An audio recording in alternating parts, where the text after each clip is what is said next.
सारा प्रणाम। मैं हूं हिमांशु द्विवेदी। स्वागत है आपका हमारी खास पेशकश चर्चा में। चर्चा के तहत हम एक बार फिर राजनीतिक विषय को लेकर साथ बैठे। क्या अजीब सी स्थिति है ना, इस देश में आम चुनाव को लेकर 9 महीने का वक्त अभी बाकी, पर इसके बावजूद भी देश के सभी राजनीतिक दल सब कुछ भूलकर केवल और केवल इस समय 2024 के आम चुनाव को लेकर ही कदम ताल कर रहे हैं। सत्ता पक्ष हो या विपक्ष हो, सब बाकी सब भूलकर केवल इस जुगत में है कि 2024 में या तो हम सत्ता में आए या हम अपने आप को सत्ता में बनाए रखें। एनडीए बनाम इंडिया के संदर्भ में सेनाओं ने जमावट ले लिया। कुछ दल हैं जो एनडीए और इंडिया से अलग होकर अपनी अलग भूमिका तलाए, पर आज हमारी बातचीत के केंद्र में इंडिया बनाम एनडीए। संदर्भ यह है कि पहले पटना और उसके बाद बेंगलोर में देश के चुने हुए राजनीतिक दल जो विपक्षी भूमिका में केंद्रीय स्तर पर हैं और कुछ राज्यों में सत्ता पक्ष में भी बने हुए हैं, उन्होंने साथ बैठकर एक साथ आम चुनाव में जाने का फैसला किया और खुद के स्तर पर कुछ ना कुछ त्यागने के प्रति जज्बा भी जताया। नतीजा ये रहा कि जब पटना में बैठे तो केवल मुलाकात हुई और जब बेंगलोर में बैठे तो बात भी हुई और बात के आधार पर साधा तौर पर आने का निर्णय लेते हुए एक नया गठन हुआ, संयुक्त रूप से यूपीए की समाप्ति और इंडिया का उदय। इंडिया मतलब Indian national democratic inclusive alliance.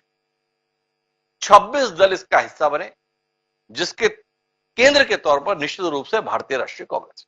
तमाम राजनीतिक दल इसका हिस्सा बने, पर सबसे महत्वपूर्णता इसमें आम आदमी पार्टी का आना, क्योंकि पटना में आम आदमी पार्टी के प्रमुख अरविंद केजरीवाल पहुंचे तो थे, पर बीच में ही नाराज होकर दिल्ली आ गए थे और बैठक के संदर्भ में अपनी नाखुशी जाहिर करते हुए बयान भी जारी कर दिया। उनका कहना था कि उनकी सरकार के अधिकारों में कटौती करने के लिए, अर्थात दिल्ली सरकार के संदर्भ में केंद्र सरकार जो अध्यादेश लाई है उसके संदर्भ में कांग्रेस पार्टी अपना रुख स्पष्ट करे। क्या वह राज्यसभा में इस अध्यादेश के विरोध में मत देगी?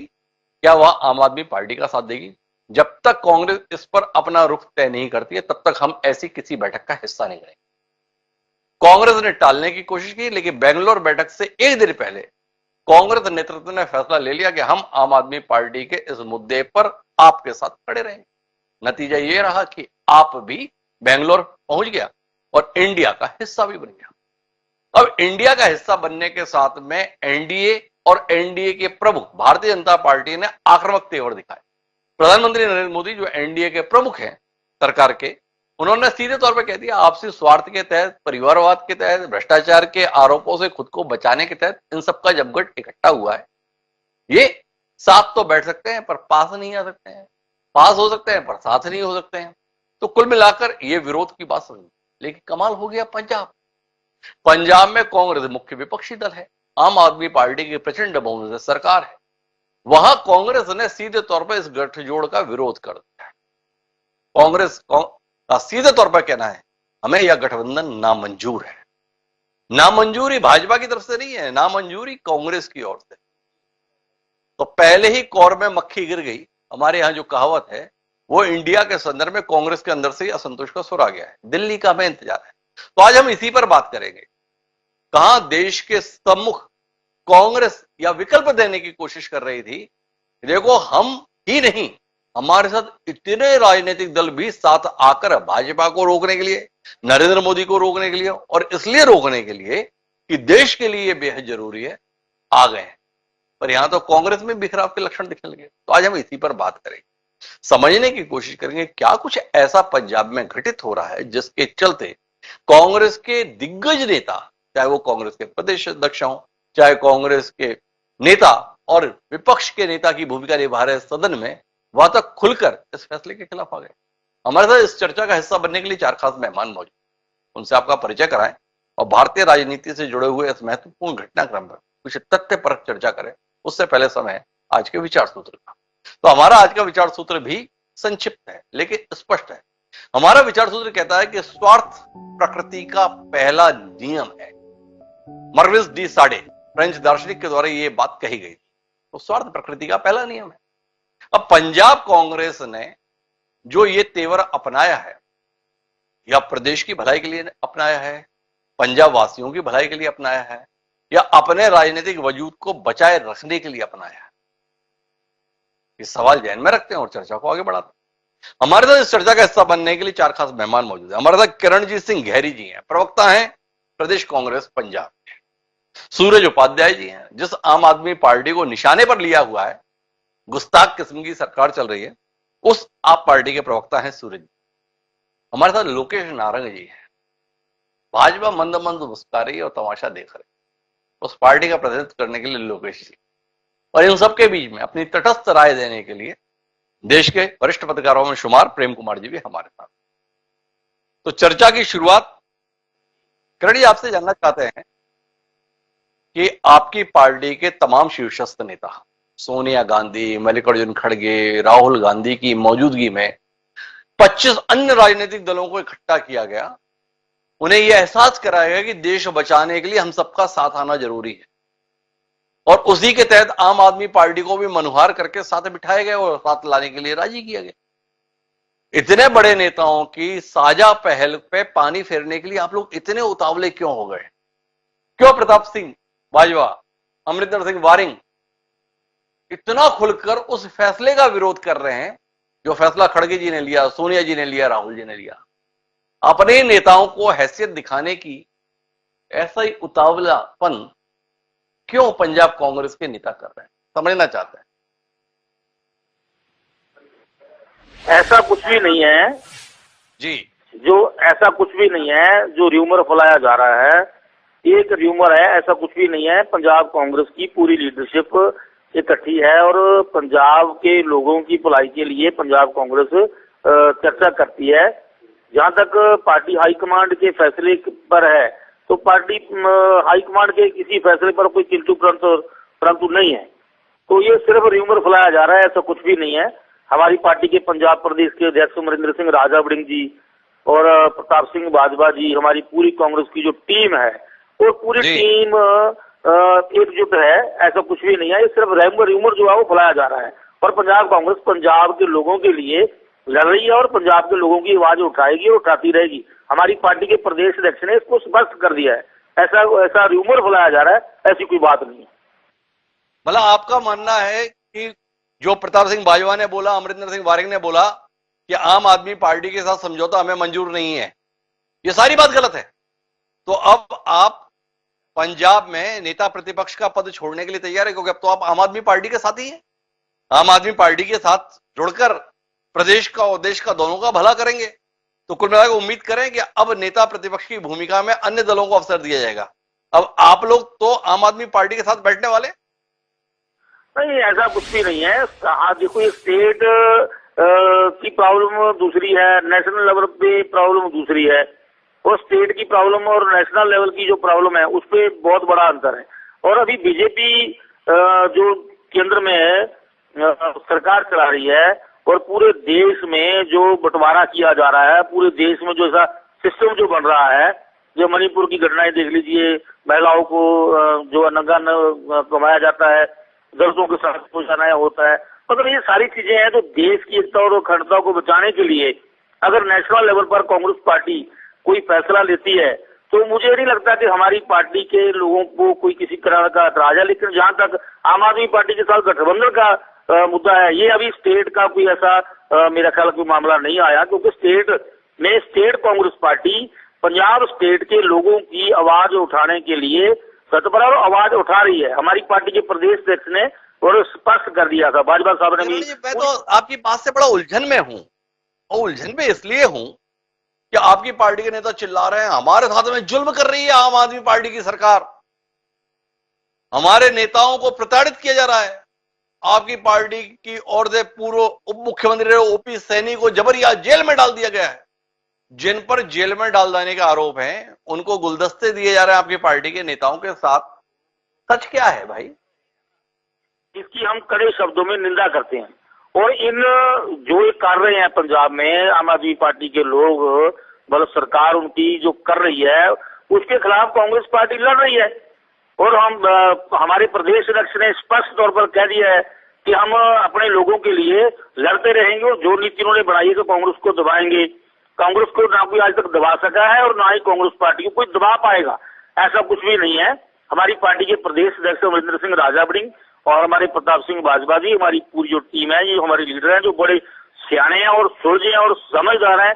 पंजाब के लोगों का भी ये इनको ध्यान है, पंजाब के कांग्रेस पार्टी के हर वर्कर के भावना को ये समझते हैं। और दूसरी बात यह है कि नेशनल लेवल पर क्या है, कैसे करना है, ये हमारे सीनियर नेता हैं, ऐसा कुछ भी नहीं है। ये रूबर फैलाया जा रहा है, कांग्रेस में दफाड़ दिखाने की कोशिश की जा रही है, जबकि कांग्रेस पूर्ण तौर पर इकट्ठा है। और पंजाब में पूरी तरीके से नरेंद्र मोदी जी के बयान को सही साबित करने की कोशिश कर रहे हैं। नरेंद्र मोदी जी ने बेंगलोर के जमावड़े को लेकर टिप्पणी की थी, ये साथ तो हो सकते हैं पर पास नहीं हो सकते।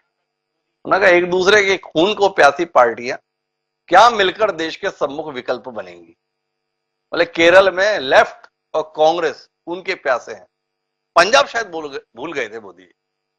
आम आदमी पार्टी और कांग्रेस के संबंध कमोबेश वैसे ही दिखाई दे रहे हैं। मेरे साथ में सूरज उपाध्याय जी हैं।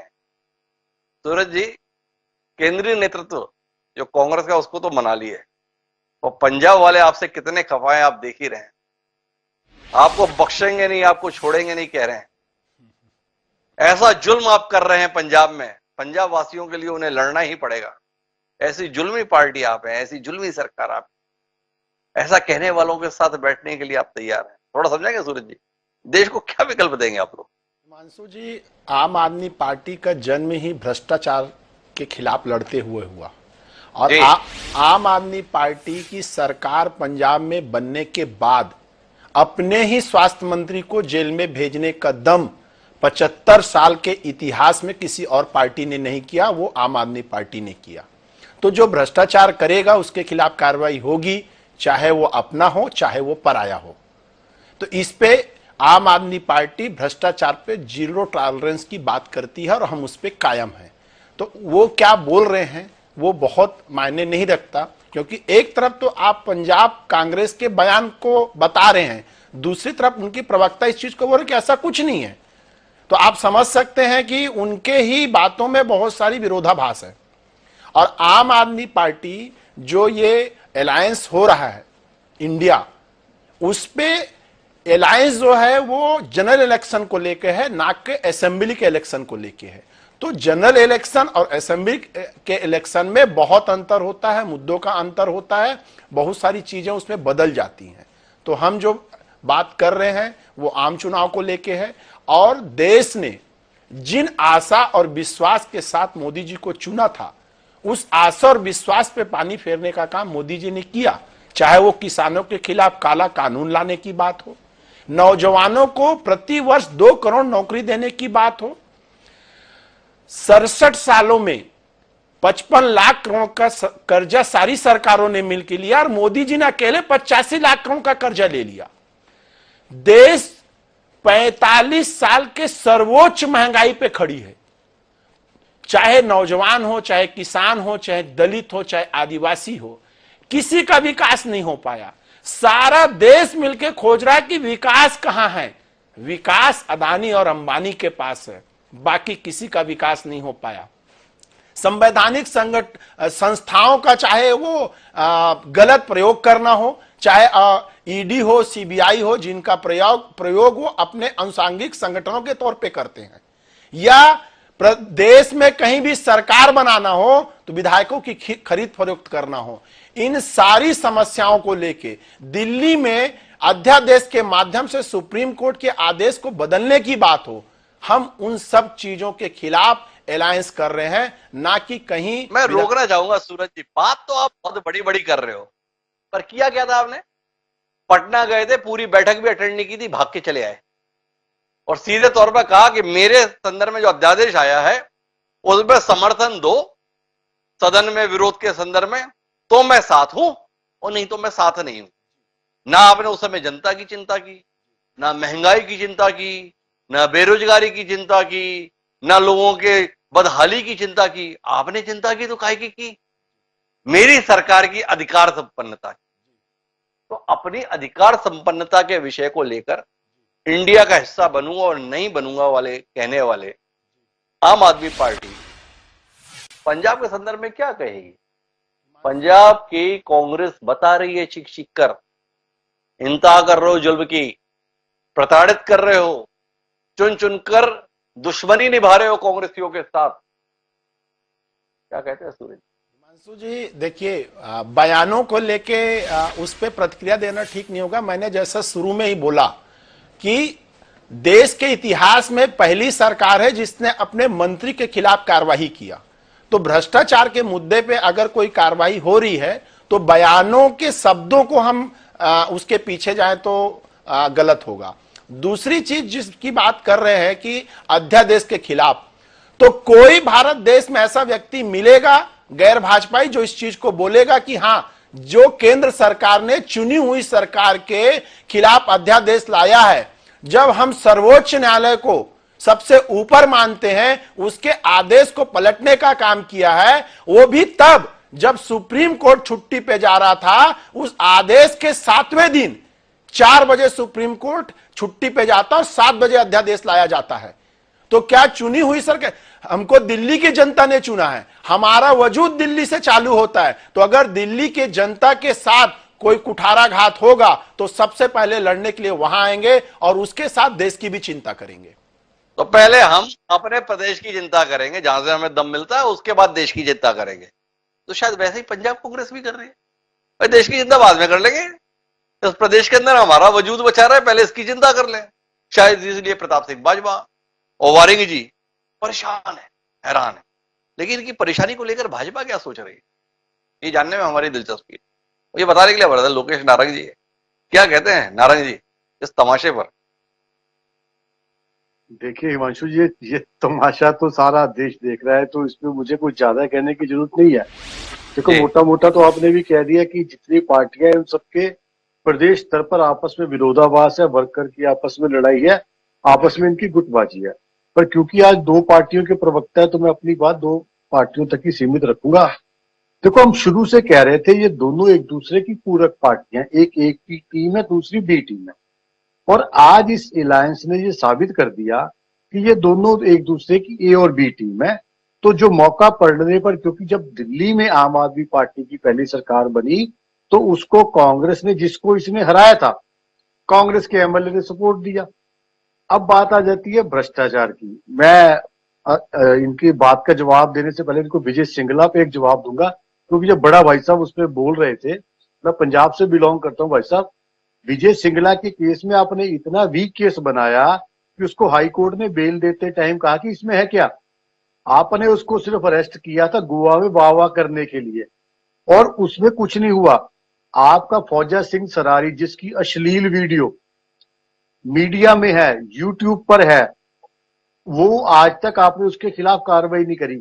आपके 25 से 30 एमएलए हैं जिनके खिलाफ आपराधिक मुकदमे बनते हैं, आपने वो नहीं करे। आपने केस दर्ज किया कुमार विश्वास पर, अलका लांबा पर, तेजिंदर बग्गा पर। ये तो है आपका एक चेहरा। अब हम बात करते हैं कि ये दोनों इकट्ठे क्यों हो गए। देखिए इकट्ठे इसलिए हो गए कि केजरीवाल जी, जो ये अभी सूरज जी कह रहे थे कि हम भ्रष्टाचार के अगेंस्ट है, we are a party against corruption. आप इनकी 2013 की वीडियो निकालिए हिमांशु जी, इनके जो बड़े बड़े नेता हैं केजरीवाल साहब, शीला दीक्षित पे ये सबसे ज्यादा आरोप लगाते थे, लालू यादव को भ्रष्टाचार का दूसरा नाम कहते थे, नीतीश कुमार पे आरोप लगाते थे, ममता बनर्जी पे आरोप लगाते थे, कपिल सिब्बल पे आरोप लगाते थे। आज उनसे गले मिलने के लिए बेताब हो रहे हैं कि जैसे 2 बिछड़े भाई मिल गए होते हैं। 10 साल में केस करना तो दूर की बात है, शीला दीक्षित के खिलाफ ये कंप्लेंट भी दिल्ली में दाखिल नहीं करवा पाए। तो इससे ये पता लगता है कि दोनों एक दूसरे की ए और बी टीम है। और जहां पर पंजाब की बात है, देखो उपाध्याय जी का पंजाब से कोई लिंक नहीं है। ये लोग तो कहेंगे जहां पे तो बैकफुट पे कांग्रेस है, एक तो उनके वर्कर को अंदर कर रहे हैं, मंत्री को अंदर कर रहे हैं, कभी किसी को अंदर कर रहे हैं, और दूसरा इनकी केंद्रीय नेतृत्व, वो पता नहीं राहुल गांधी जी की क्या मजबूरी है, वो केजरीवाल साहब से हाथ मिलाने को तैयार है, जिन्होंने इनकी पार्टी को 2 स्टेटों में खत्म कर दिया। पर समझ नहीं आता कि ये क्या करना चाहते हैं, क्या कुनबा दिखाना चाहते हैं। देखिए ऐसा एक एक्सपेरिमेंट हमने यूपी में देखा था, जब बुआ, भतीजा और भैया इकट्ठे हुए तो लोगों ने इनके खिलाफ जनादेश दिया था। और ऐसा ही बड़ा जनादेश इनके खिलाफ लोग 2024 में देंगे। इनसे मेरा विनम्र निवेदन है कि अगर और कोई भ्रष्टाचारी पार्टी रह गई हो और कोई ऐसा चेहरा रह गया हो जिसको केजरीवाल साहब ने भ्रष्ट कहा हो और आज तक उससे हाथ ना मिलाया हो, तो कृपया उससे भी ज्वाइन करवा लीजिए। ये देश आपको पहचान चुका है। थोड़ा लोगों ने आप पे विश्वास किया, आपका पंजाब में झूठ चल गया कि दिल्ली में हमारे पास पूरी पावर नहीं है, पर अब आप क्या कर रहे हैं? पंजाब में आप क्या कर रहे हैं? थोड़ा मैं रोकता हूं। 20-25 नेताओं पर आपराधिक मामले, उनके खिलाफ कोई कार्रवाई नहीं कर रहे। ये ब्रजभूषण शरण सिंह है, कोर्ट में भी माना गया 6 महिला पहलवानों के साथ में यौन शोषण के संदर्भ में आरोप। आपने क्या कार्रवाई कर ली भाई? और आपकी पार्टी के अंदर जितने विधायक और सांसद हैं, क्या लोकेश नारंग जैसा संजीदा प्रवक्ता कहने के लिए तैयार है किसी पर कोई आपराधिक मामला नहीं है?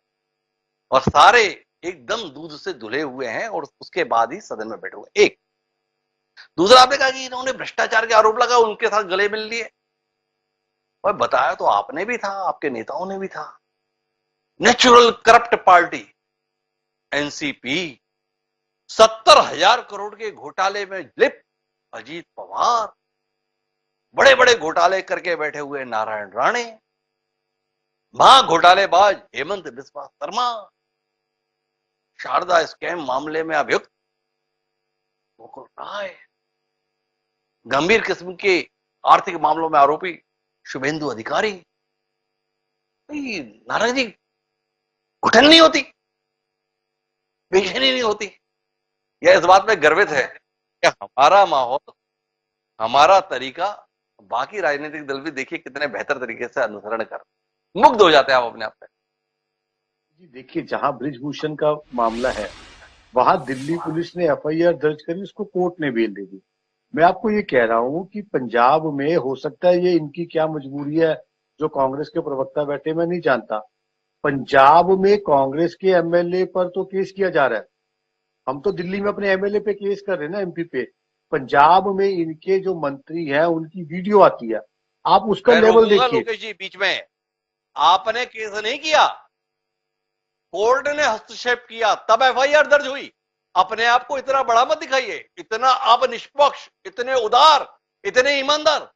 आपने ब्रजभूषण शरण सिंह के संदर्भ में केस तब दर्ज किया जब बाकायदा सुप्रीम कोर्ट ने हस्तक्षेप किया।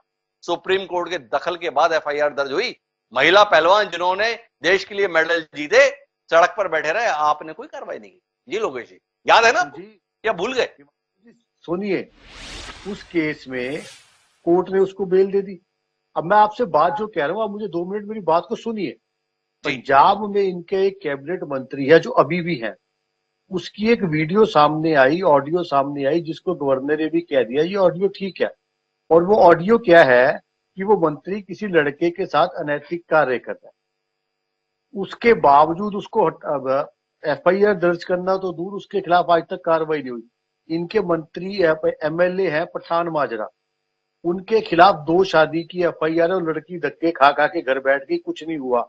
अनमोल गगनमान, मैं आपसे कहना ये चाह रहा हूं कि 15 से 20 इनके ऐसे एमएलए हैं जिनको ये बचा रहे हैं, उनके खिलाफ कार्रवाई नहीं करे, सबूत आ रहे हैं।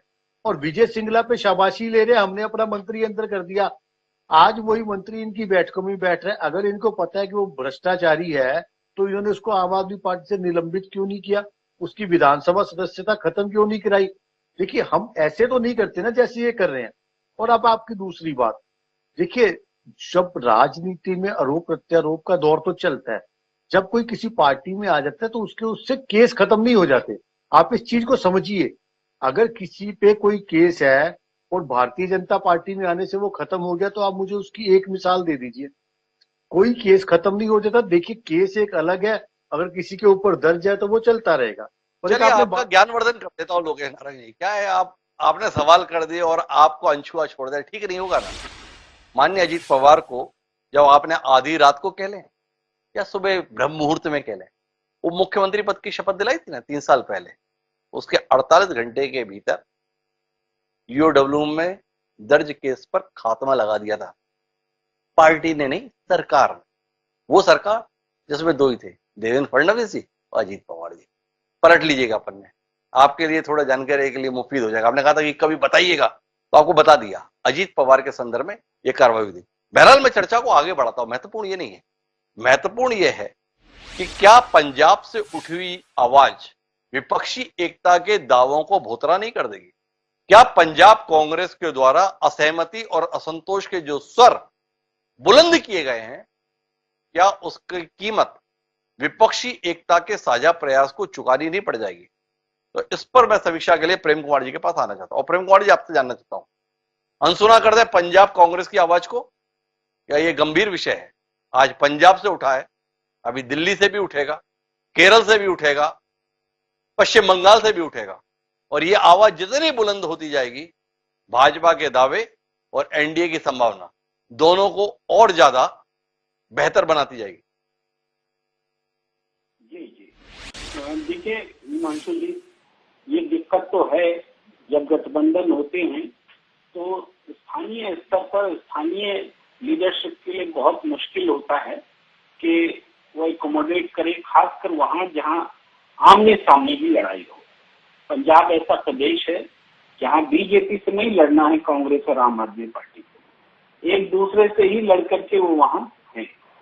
तो ऐसे प्रदेश में ये अपेक्षित है और इससे ये चुनौती है सेंट्रल लीडरशिप की। मैं तो ये मानता हूं कि स्टेट लीडरशिप ने बहुत सही सवाल किया है और ये सवाल तो पूछे ही जाने चाहिए। उनको जितना विरोध करना है उनको करना चाहिए, क्योंकि उनका एग्जिस्टेंस आम आदमी पार्टी से राजनीतिक मतभेद के आधार पर ही आगे रह सकता है। अब क्योंकि ये एक सीमित विषय पर आम आदमी पार्टी ने चूंकि धमकी दी थी कि जो उनका अध्यादेश है दिल्ली को लेकर के केंद्र सरकार का, उस मसले पर कांग्रेस समर्थन दे तभी वो गठबंधन में जाएंगे। तो निश्चित रूप से एक सीमित बातों को लेकर के आम आदमी पार्टी और कांग्रेस के बीच बने हुए हैं। तो इसको देखते हुए इस बात की भी पूरी संभावना या आशंका, जो शब्द इस्तेमाल हो, रहेगी कि ये गठबंधन में आम आदमी पार्टी कब तक रह सकती है। क्या अध्यादेश के मसले पर कांग्रेस का समर्थन ले लेने के बाद वो गठबंधन छोड़ देंगे, या कांग्रेस ठगी हुई महसूस करेगी, या फिर ये अध्यादेश के बाद दोनों के बीच जो तालमेल बना रहेगा, तो पंजाब जैसे प्रदेश में कांग्रेस क्या करे, ये स्थिति है। पहले भी कांग्रेस प्रेम कुमार जी, मैं थोड़ा इसे और विस्तार देना चाहता हूं। गठबंधन महत्वपूर्ण नहीं है, इंडिया बन जाना महत्वपूर्ण नहीं है, 26 राजनीतिक दलों का एक साथ बैठकर डिनर कर लेना महत्वपूर्ण नहीं है। महत्वपूर्ण है ये दावा किया जाना कि हम भारतीय जनता पार्टी, नरेंद्र मोदी और उनके नेतृत्व वाले राष्ट्रीय जनतांत्रिक गठबंधन के खिलाफ सामूहिक रूप से उम्मीदवार हर सीट पर उतारेंगे, अर्थात एक के खिलाफ एक।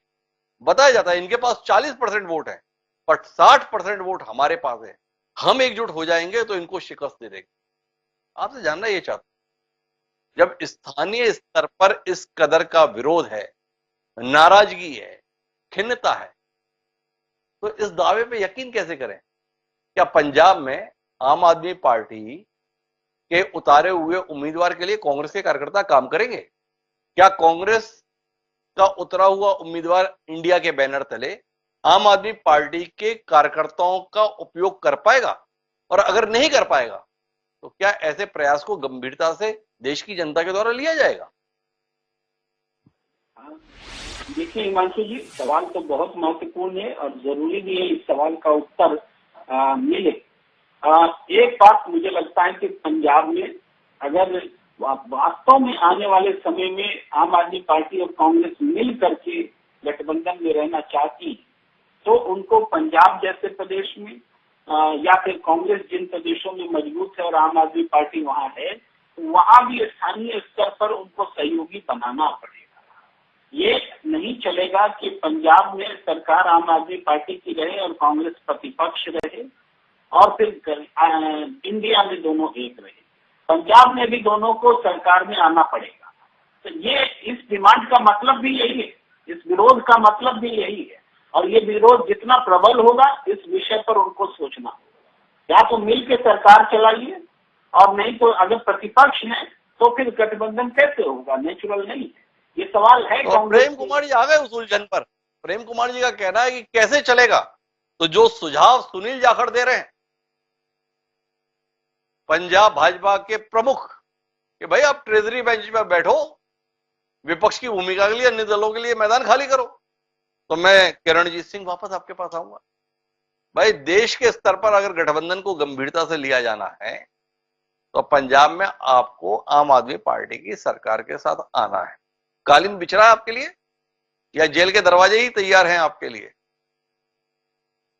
देखिए ऐसा है, जो भाजपा के प्रवक्ता कह रहे हैं, जो भाजपा कह रही है, पहले तो जो भी भ्रष्टाचार की बात करते हैं, सब चीज करते हैं, जो आदमी भाजपा की वॉशिंग मशीन से निकलता है उसको ये क्लीन कर दे देते हैं कि ये ठीक है। अब देश में क्या हो रहा है, भारतीय संविधान जो बाबा साहब अम्बेडकर की ने बनाया उसको खतरा है, देश के लोकतंत्र को खतरा है। अभी मान जो सुप्रीम कोर्ट ने देखिए कहा मणिपुर के संदर्भ में, वहां क्या हुआ, अभी ऐसी घटनाएं हर रोज जहां इनकी सरकारें हैं वहां हो रही हैं। लेकिन इस पर देश के लोकतंत्र को बचाने के लिए, भारतीय संविधान को बचाने के लिए, तो ये सब चीजें जो है नेशनल लेवल पर हमारी पार्टी के जो सीनियर नेता हैं, मैडम सोनिया गांधी जी, राहुल गांधी जी, मल्लिकार्जुन खड़गे जी, केसी वेणुगोपाल जी, तो नेशनल लेवल की टीम है।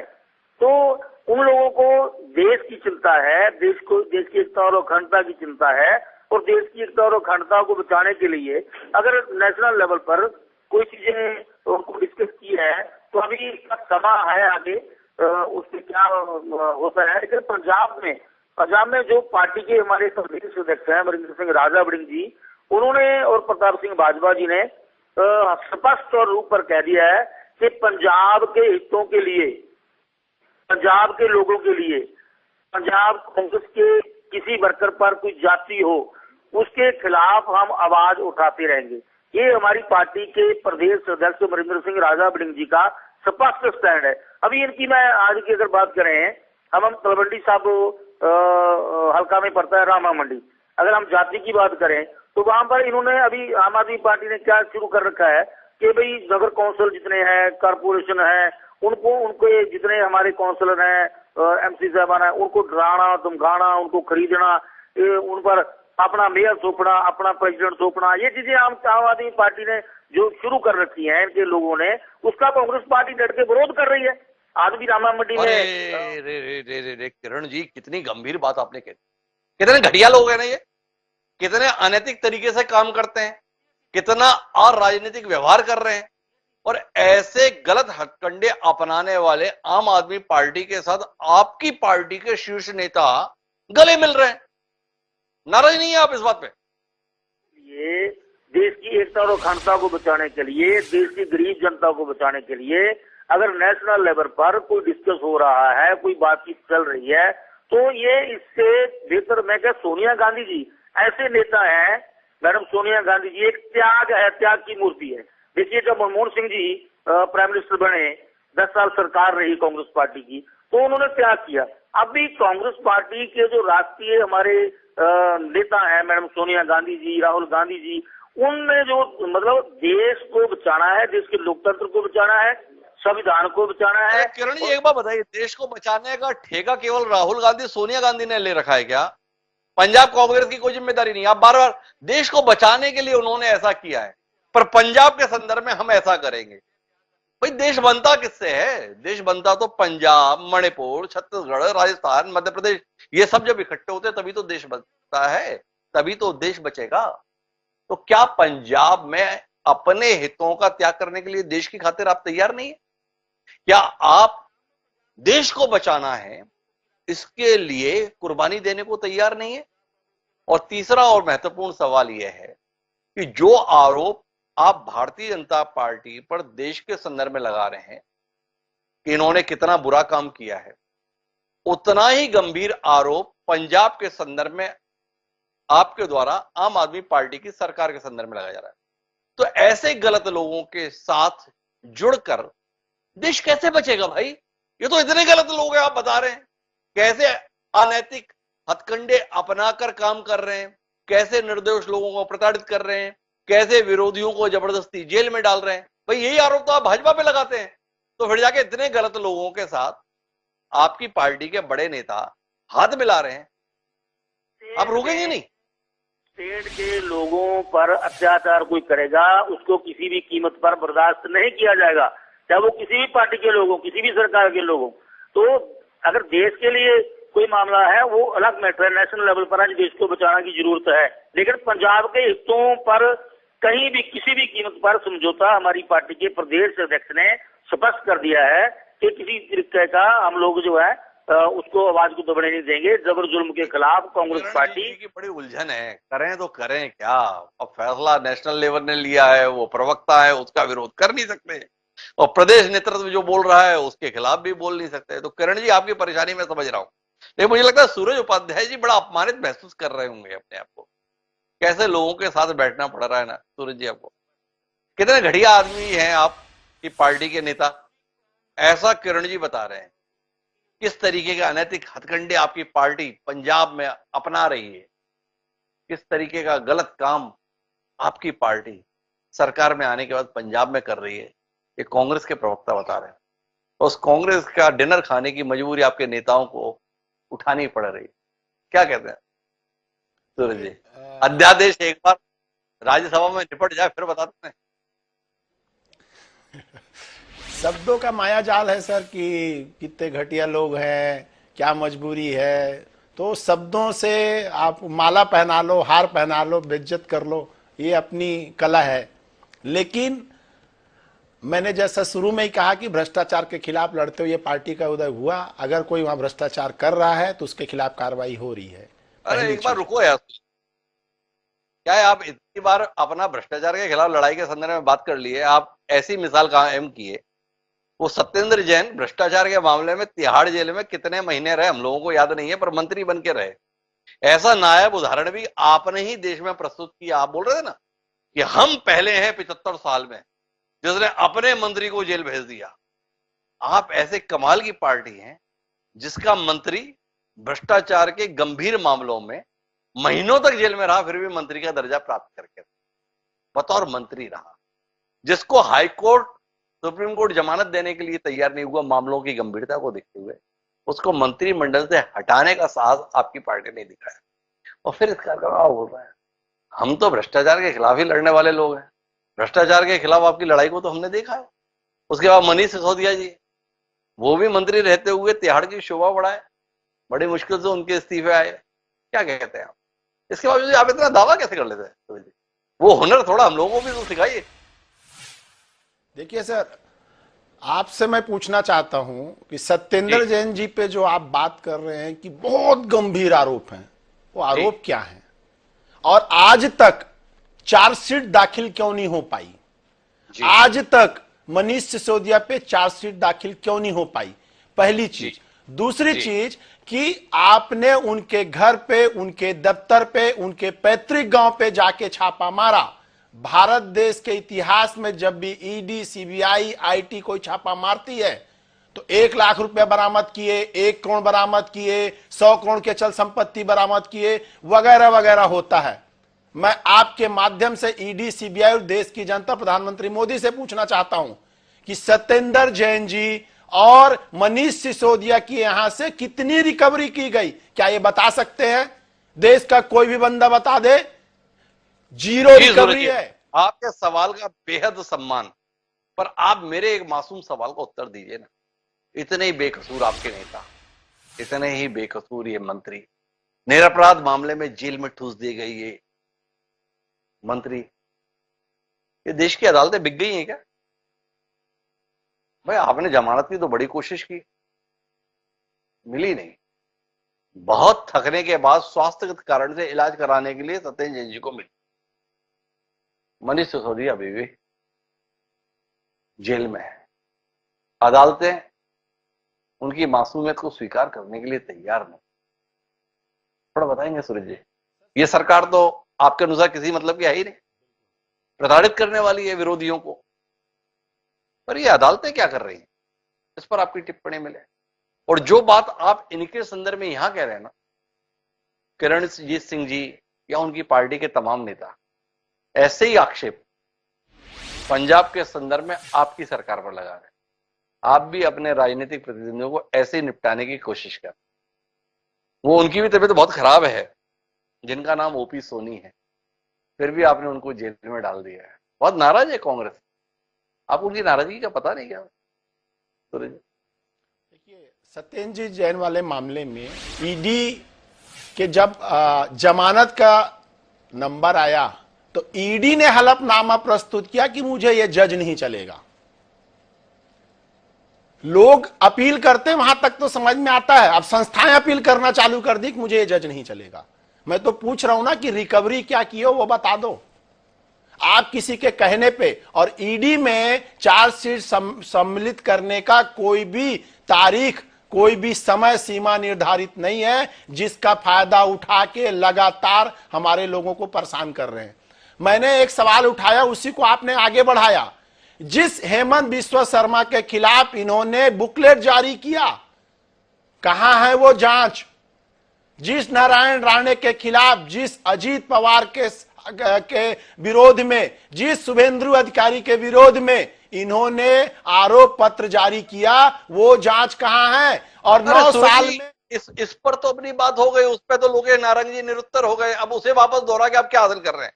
अभी तो आपके पास मौका अपने पक्ष को प्रस्तुत करने का है। आपसे सवाल यह किया कि आपके संदर्भ में जिन लोगों के द्वारा इतने गंभीर आरोप लगाए जा रहे हैं, उनका डिनर खाने के लिए आप क्यों बेंगलोर तक जा रहे हैं? तो मैंने सवाल किया कि इसलिए जा रहे हैं कि एक बार अध्यादेश निपट जाए, फिर इनको निपटा लेंगे जैसे पहले निपटाते आ रहे हैं। ऐसी कोई रणनीति, या इस कर्ज के तले इतना दबे रहेंगे कि अब आम चुनाव में भी कांग्रेस के नेतृत्व वाले गठबंधन में तन मन धन तीनों से काम करें? थोड़ा इस पर है ना, क्या है, पंजाब कांग्रेस के विरोध के स्वर ने इंडिया के भविष्य को लेकर हमें संशय में डाल दिया है। तो आपसे कोई आश्वस्ति मिले। जी सूर्य जी।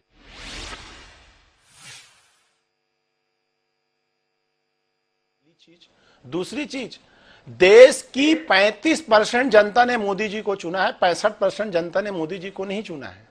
और जिन अपेक्षाओं के साथ मोदी जी इस देश में आए, देश नहीं झुकने दूंगा, देश नहीं बिकने दूंगा, एक एक संस्थाओं को बेचने का ही काम करते रहे, कर्जा इतना ले डाले। हम सिर्फ अलायंस इसलिए कर रहे हैं सारी पार्टियां कि जो दल जहां मजबूत है, बाकी दलों की रणनीति वहां पे क्या होगी, इतना सा प्रयास है। कोई भी विधानसभा स्तर की रणनीति नहीं बनी है। कोई भी पार्टी एक दूसरे के, जहां पे जैसे पंजाब का ही मामला है, आम आदमी पार्टी या कांग्रेस का, या दिल्ली में या किसी अन्य राज्य में विधानसभा को लेके कोई अलायंस नहीं है। ये आम चुनाव के लेके अलायंस बन रहा है। और उसके खिलाफ जो 2 करोड़ नौकरी देने की बात किए थे साहब, 19 करोड़ नौकरी कहां है? क्या देश की जनता को यह नहीं पूछना चाहिए? और अगर वो इस पे खरे नहीं उतरे हैं तो क्या विपक्षी दल होने के नाते? सूरज जी ने स्पष्ट कर दिया, देखो विधानसभा की बात मत करो, राज्य के स्तर पे बात मत करो। देश बचाने के लिए निकले, देश के लिए अलायंस है, देश के लिए काम कर रहे हैं। लोकेश जी, घबरा तो नहीं गए आप? देखो कैसे कैसे लोग एक दूसरे के प्रति कितनी नकारात्मकता रखे हैं, पर आपने भी क्या फेविकोल का जोड़ दिया है ना। आपके तौर तरीकों ने सबको साथ ला दिया। सबको लगता है कि अब आपका सत्ता में रहना ठीक नहीं है, आप सत्ता में रहेंगे तो देश के लिए ठीक नहीं है। क्या कहते हैं आप? कुछ अपने तौर तरीकों को बदलेंगे, जिनके संदर्भ में आपको बिल्कुल उम्मीद नहीं थी ये साथ आएंगे। देखो कैसे साथ आए हैं जी। कि मैं ये मानता हूँ कि जब आप चैनल पे आए किसी पार्टी की तरफ से, तो आपको कम से कम फैक्चुअल बातें जरूर करनी चाहिए। मैं इनकी जो आम आदमी पार्टी के प्रवक्ता, इनकी थोड़ी सूरज जी की जानकारी दुरुस्त करवा दूं कि किसी भी क्रिमिनल केस में मैक्सिमम टाइम 90 दिन का होता है चार्जशीट फाइल करने, क्योंकि मैं खुद वकील हूं। अगर 90 दिन में चार्जशीट फाइल नहीं होगी तो वैसे ही डिफॉल्ट बेल मिल जाती है। तो कृपया ये मत कहिए कि सत्येंद्र जैन और मनोज सिसोदिया के खिलाफ चार्जशीट नहीं है। कम से कम देश की जनता को इतना बेवकूफ तो नहीं समझिए आप। चार्जशीट आ चुकी है। सूरज जी, डिबेट पे आने से पहले तथ्यों की जानकारी रखा चाहिए। झूठ बोलिए, देखिए आपका काम है आपकी पार्टी की पैरोकारी करना, वो आप कीजिए, पर कम से कम जो लीगल चीजें उन पे ठीक बात किया कीजिए। दूसरा, अब हिमांशु जी, इनकी मजबूरी क्या है कि कांग्रेस की मजबूरी ये है कि राहुल गांधी जी को एक केस में सजा हो चुकी है, 9 केस उनके ऊपर और अभी चल रहे हैं, जिसमें फैसला कभी भी आ सकता है। तो उस केस में जो हुआ, हाईकोर्ट तक ने उनको मना कर दिया सस्पेंड करने में, और आज सुप्रीम कोर्ट ने भी उनको कोई इंटरिम रिलीफ नहीं दिया। लालू यादव जी भ्रष्टाचार के इतने केस है कि शायद उनको एक डायरी अलग से रखनी पड़ती होगी भ्रष्टाचार के केसों की, कि आज कौन सी कोर्ट में जाना है, आज कौन सी कोर्ट में जाना है। तो ऐसे ही इन सबका कुनबा है, चाहे तमिलनाडु में है, चाहे पश्चिम बंगाल में है। इन लोगों को भ्रष्टाचार के खिलाफ कार्रवाई से अब इतनी घुटन हो चुकी है, क्योंकि इनको पता है कि अगर ये दोबारा सरकार आ गई तो हमारे ऊपर जो केस है वो सब लॉजिकल एंड तक भी पहुंचेंगे और उनमें हमें सजा भी होगी। तो उस सजा से बचने के लिए ये सब भ्रष्टाचारी एक मंच पे आ गए। ये तो है कांग्रेस की मजबूरी। अब आम आदमी पार्टी, देखिए आपने एक बड़ी जायज बात कही कि इनका कोई भरोसा नहीं है कि आज कांग्रेस की सपोर्ट लेके कल को कांग्रेस को कहे हम आपको नहीं जानते, क्योंकि इनका मतलब तो ऑर्डिनेंस है। जो आदमी अपने गुरु का, अन्ना हजारे जी का, वो क्या कहते हैं पंजाबी में, सका नहीं हो सका, तो वो कांग्रेस का कहां से सका हो जाएगा। कुमार विश्वास से उनका दर्द पूछिए, जो आम आदमी पार्टी के फाउंडर मेंबर्स है उनसे आप इनका दर्द समझिए। तो इन लोगों पे विश्वास करना, देखिए कांग्रेस ने आज इनको गले लगा लिया है, पर सबसे ज्यादा कांग्रेस का इन्होंने नुकसान किया है। और भविष्य में जब इनका काम, एक बात बताइए, बहुत विनम्रता से पूछ रहा हूं, ये अन्ना हजारे का दर्द आपको बड़ा महसूस हो रहा है कि कुमार विश्वास के दर्द की भी अनुभूति आप तक आ गई? ये लालकृष्ण आडवाणी और मुरली मनोहर जोशी का दर्द वर्द भी कभी आपको महसूस होता है कि नहीं होता है? ऐसे ही मन में आ गया तो पूछ लिया आपसे। आपका सवाल बिल्कुल ठीक है। लालकृष्ण आडवाणी जी के नाम पर चुनाव नहीं लड़ा गया। 2014 का जो चुनाव है मोदी जी के नाम पे लड़ा गया, इनको चेहरा घोषित करके लड़ा गया। और ये जो है जिनके मैं आपको नाम ले रहा हूं कि ये तो उनके गुरु थे इंडिया अगेंस्ट करप्शन, उनको झटका देके इन्होंने पार्टी बना ली। लोकपाल आज तक नहीं लाए। मैं ये कह रहा हूं कि यहाँ तो हमने ये तो नहीं किया ना, मोदी जी के नाम पर चुनाव लड़ा, मोदी जी के नाम पर चुनाव जीता, मोदी जी को प्रधानमंत्री बनाया। यहाँ ये क्या कर रहे हैं, मैं आपकी ही बात को आगे कर रहा था कि इनका शॉर्ट टर्म एजेंडा है कि कांग्रेस से ऑर्डिनेंस के लिए सपोर्ट लो, उसके बाद जब हमारा लोकसभा और राज्यसभा में काम खत्म हो जाए फिर हम इनके साथ वैसे ही बिहेव तो आप करेंगे इसी भरोसे पर हैं कि बस इनका ऑर्डिनेंस वाला मामला निपटे तो उसके बाद में इन्हें फिर अलग हो जाना है, इसलिए हमें ज्यादा चिंता नहीं करनी है। पर लोकेश जी बताइए ना, अगर ये साथ बने रहे तो इनका दावा है, आपके सामने बोले ना उपाध्याय जी, 35 बनाम 65। तो मैंने पूछ लिया आपसे, घबरा तो नहीं रहे आप? मैं कहते सब, मैं तो आपको पहले टेक में कहा कि अगर कोई और भ्रष्टाचारी रह गया हो जिसको केजरीवाल साहब ने भ्रष्टाचारी कहा हो और वो भी ना उससे गले मिले हो तो उसको भी लेके आए। नारायण जी बड़े मतलब गजब के आदमी हो। आपको केजरीवाल का 2013 का भाषण याद है, किसको भ्रष्टाचारी बताया वो आपको याद है। पर 20 दिन पहले आपकी पार्टी के शीर्षस्थ नेता माननीय नरेंद्र मोदी जी ने जिनको भ्रष्टाचारी करार दिया और वो आपके साथ एनडीए की बैठक की शोभा बढ़ा रहे थे, वो आपको दिखाई नहीं दे रहा, वो आपको सुनाई नहीं दे रहा, वो आपको याद नहीं रह रहा। ऐसा हुनर लोकेश जी आप में कमाल का है, कुछ कहेंगे अपने इस हुनर पे?